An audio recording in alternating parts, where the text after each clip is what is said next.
कुछ दरवाजे घरों में नहीं, किस्मत में होते हैं।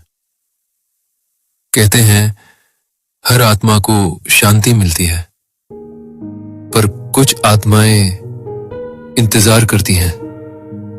इंतजार उस वादे का जो पूरा नहीं हुआ, इंतजार उस हाथ का जो छूट गया, और इंतजार उस दरवाजे के खुलने का जो कभी खुलना नहीं चाहिए। ये कहानी है एक माँ की, एक बेटे की और एक आत्मा की जो हर अमावस को लौटती है। उत्तराखंड की घाटियों के पास बसा एक छोटा सा गांव सत्यबाग।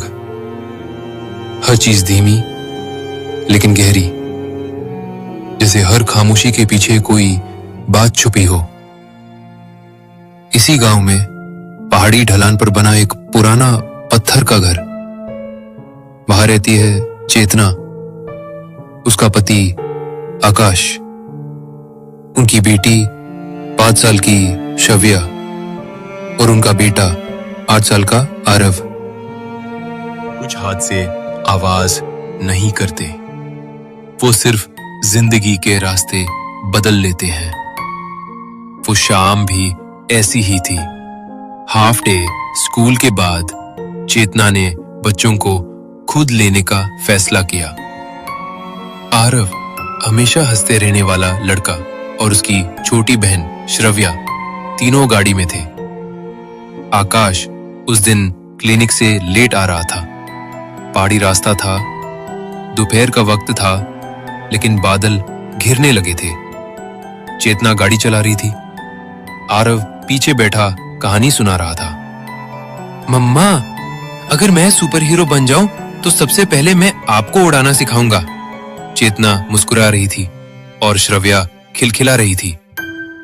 फिर अचानक बारिश तेज हो गई। गाड़ी के शीशे धुंधले होने लगे। रास्ता फिसलन भरा था। एक मोड़ पर सामने से आती ट्रक की तेज लाइट से चेतना की आंखें चौंधिया गईं और अगले ही पल गाड़ी फिसल रही। गाड़ी सीधे ढलान से नीचे नदी की तरफ गिर गई। जब चेतना की आंख खुली, पानी चारों तरफ था। गाड़ी आधी डूबी हुई। वो सीट बेल्ट खोलती है, चीखती है, आरव, श्रव्या। श्रव्या पीछे बेहोश पड़ी थी, सीट से अटकी हुई। आरव सामने वाली खिड़की के पास था, पानी में आधा डूबा हुआ। गाड़ी डूब रही थी। चेतना जानती थी समय बहुत कम था। उसने सबसे पहले श्रव्या को खोला, अपनी सारी ताकत लगाकर उसे बाहर खींचा। एक पेड़ की जड़ पकड़कर किसी तरह किनारे तक आई। वो फिर गाड़ी की ओर भागी, लेकिन गाड़ी तेजी से नदी में बह रही थी। आरव, उसने चीख कर पुकारा, पर पानी ने जैसे सब निगल लिया। घंटों की तलाश, पुलिस और गोताखोर, सबने कोशिश की। गाड़ी मिली, टूटी हुई। श्रव्या बच गई, लेकिन आरव नहीं मिला। ना उसका शरीर, ना उसकी कोई चीज, सिर्फ उस दिन की गूंज, मम्मा, मैं उड़ना सिखाऊंगा। अब चेतना हर रात उस आवाज को सुनती है, कभी सपनों में, कभी दीवारों के पीछे, कभी खुले दरवाजे के पास। हादसे को 1 साल बीत चुका था, पर घर के कोनों में अब भी वो चीखें बसी थीं। हर दीवार चुप थी, लेकिन हर सन्नाटा कुछ कहता था। चेतना रोज की तरह काम में लगी रहती, लेकिन उसका चेहरा अब भावशून्य हो चुका था। शव्या पहले की तरह खिलखिलाती नहीं थी, और आकाश अब बस खामोशी में जीने लगा था। इन्हीं सबके बीच एक चेहरा था जो हर सुबह आता, काम करता और जाते जाते कुछ देर दरवाजे की ओर चुपचाप देखा करता। रत्नाबाई, 40 साल से ज्यादा उम्र की एक गंभीर, समझदार और चुप रहने वाली औरत इस घर में पिछले 5 सालों से काम कर रही थी। पर चेतना को हमेशा लगता था वो कुछ जानती है, लेकिन बताना नहीं चाहती। उस दिन सुबह जब चेतना पूजा की थाली लेकर लौटी तो देखा रत्नाबाई दीवार पर लगी आरव की तस्वीर के सामने खड़ी थी। उसकी आंखें कुछ देर के लिए भीगी थी। बच्चा बेचारा, उसका मन अब भी यही अटका है। चेतना चौंक गई। आप क्या कह रही है रत्नाबाई? चेता ने कहा। रत्ना धीरे से पास आई। उसने धीमी आवाज में कहा, दीदी, कुछ आत्माएं होती हैं जो अधूरी रह जाती है। जो चला गया वो पूरी तरह गया नहीं है। आपने कभी त्रिलोक दरवाजे का नाम सुना है? चेतना कुछ पल सोचती रही। क्या? एक पुराना मंदिर है, गांव से थोड़ी ऊपर चढ़ाई पर। वहां एक लोहे का दरवाजा है, त्रिलोक द्वार। वो ना दरवाजा है ना बस लोहे का टुकड़ा। वो एक रास्ता है जहां आत्माएं रुकी होती है, और अगर कोई सच्चा रिश्ता उन्हें पुकारे तो वो जवाब देती है। चेतना की सांस अटक गई। तो क्या आप कहना चाहती है कि रत्ना की आंखें चमक उठी? वो बच्चा अभी भी आपको पुकार रहा है। पर याद रखिए एक बात, जो दरवाजा बंद हो उसे कभी मत खोलना, क्योंकि जो दरवाजा आत्मा की ओर खुलता है वो इंसान के लिए नहीं बना। उस रात चेतना ने नींद में एक आवाज सुनी, धीमी, मासूम सी।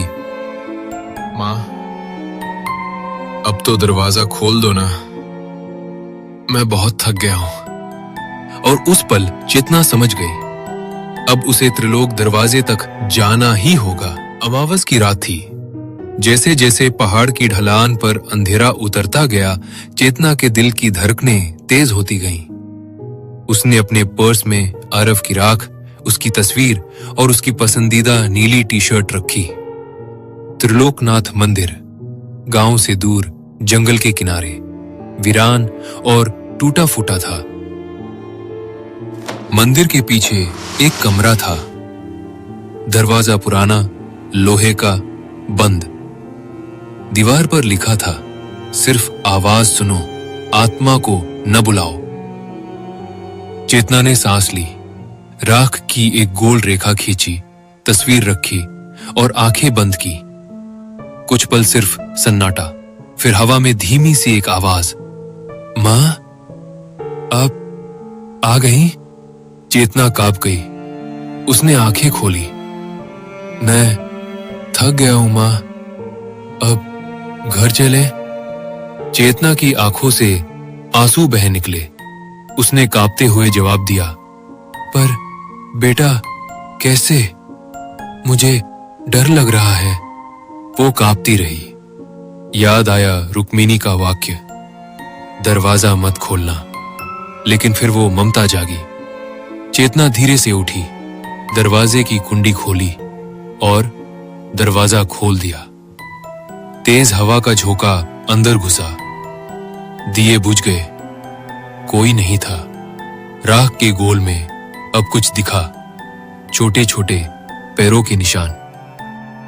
चेतना की सांसें थम गई। वो बोल भी नहीं पा रही थी। फिर अचानक उन छोटे पैरों के पीछे कुछ और निशान उभरे, बड़े, भारी और अजीब टेढ़े, जैसे कोई और भी उस दरवाजे से आया हो। चेतना एक झटके से पीछे हटी। वो चीख पड़ी, आरव! कोई जवाब नहीं आया। उसने सब कुछ वहीं छोड़ा और अंधेरे में भाग निकली। अगले दिन मंदिर वीरान था, लेकिन दरवाजा अब थोड़ा खुला रह गया था और राख हवा में नहीं थी। वो अब एक दिशा में फैल गई थी, जैसे कोई वहां से चलकर घर की ओर गया। सिर्फ राख के ऊपर बच्चे के पैरों के निशान और उनके पीछे पंजों के बड़े निशान। मंदिर से लौटने के बाद चेतना बदली बदली सी थी। चेहरा थका हुआ था, पर आंखों में डर अब भी अटका हुआ। उसने किसी से कुछ नहीं कहा, ना आकाश से, ना रत्नाबाई से। बस खुद को एक कमरे में बंद कर लिया। लेकिन घर अब पहले जैसा नहीं था। आधी रात को कमरे की दीवार पर हल्की सी दस्तक हुई। ठक ठक ठक। चेतना उठ गई। दस्तक दोबारा हुई, लेकिन कोई दरवाजे पर नहीं था। उसने हल्का सा झांक कर देखा। सीढ़ियों के नीचे कुछ गिरा हुआ था। नीली टी शर्ट, आरव की, वही टी शर्ट जो चेतना मंदिर में छोड़ आई थी। दूसरे दिन सुबह रत्नाबाई चाय बनाते हुए बोली, दीदी, कल रात कोई ऊपर से दौड़ रहा था। चेतना ने कुछ नहीं कहा, लेकिन उसके हाथ कांपने लगे। उसी शाम चेतना ने श्रव्या को अकेले बड़बड़ाते सुना। भैया अब बात नहीं करते मुझसे, वो बस मुझे देखते रहते हैं बहुत पास से। और उनके पीछे कोई और भी है मम्मा, बहुत लंबा, बहुत काला। चेतना का दिल जैसे बैठ गया। तीसरी रात चेतना ने अपने कमरे की लाइट बंद की और बिस्तर पर लेट गई। तभी दरवाजा अपने आप धीरे से खुला। किसी ने कमरे में कदम रखा। कदमों की आवाज, छोटे कदम, और फिर भारी कदम। चेतना ने सांस रोक ली। उसने धीरे से आंखें खोली। कमरे की दीवार पर छाया थी एक बच्चे की, और उसके पीछे एक विकृत लंबी आकृति की। मम्मा। वही आवाज, वही मासूमियत, पर अब उसमें कुछ था, कुछ डरावना। सुबह चेतना बुरी तरह कांपती हुई उठी। आकाश कुछ समझ नहीं पाया। रत्नाबाई ने उसके माथे पर हाथ रखा और एक बात धीरे से कही, दीदी, जो लौटा है वो आरव नहीं है। आत्मा लौटती है तो खाली नहीं आती। वो अब किसी के शरीर में बसना चाहती है, और वो शरीर है श्रव्या। सब कुछ पहले जैसा नहीं था। आरव की नीली टी शर्ट अब रोज सुबह सीढ़ियों पर टंगी मिलती। श्रव्या ने अचानक अपनी ड्राइंग्स में काले चेहरे बनाने शुरू कर दिए थे। वो हर बार एक ही बात कहती, भैया वापस आ गए हैं मम्मा, लेकिन अब वो हंसते नहीं। एक रात चेतना ने कमरे की लाइट बुझाई और जैसे ही लेटी, दरवाजा अपने आप धीरे से खुल गया। कदमों की आवाज आई, छोटे छोटे, फिर भारी, जिससे कोई और भी हो। कमरे के कोने में श्रव्या खड़ी थी, पर उसकी आंखें काली थीं। मम्मा, आपने मुझे बुलाया था ना, अब मैं कभी नहीं जाऊंगा। चेतना को झटका लगा। श्रव्या? चेतना ने कहा। उसकी आवाज बदल गई थी।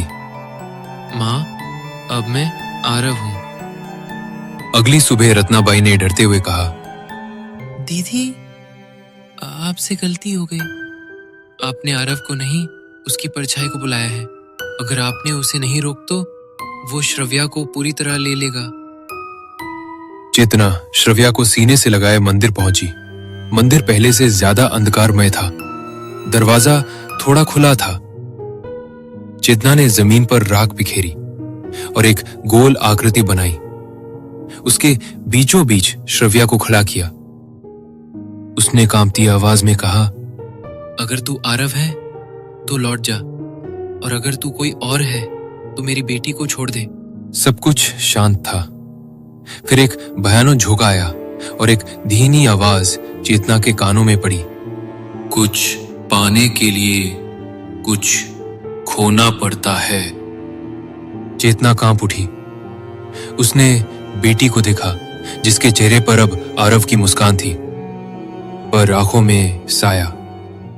फिर उसने आंखें बंद की और श्रव्या की जगह खुद राख के घेरे में खड़ी हो गई और कहा, ले ले मुझे। एक तेज चीख, फिर एक रोशनी, और दरवाजा बंद हो गया।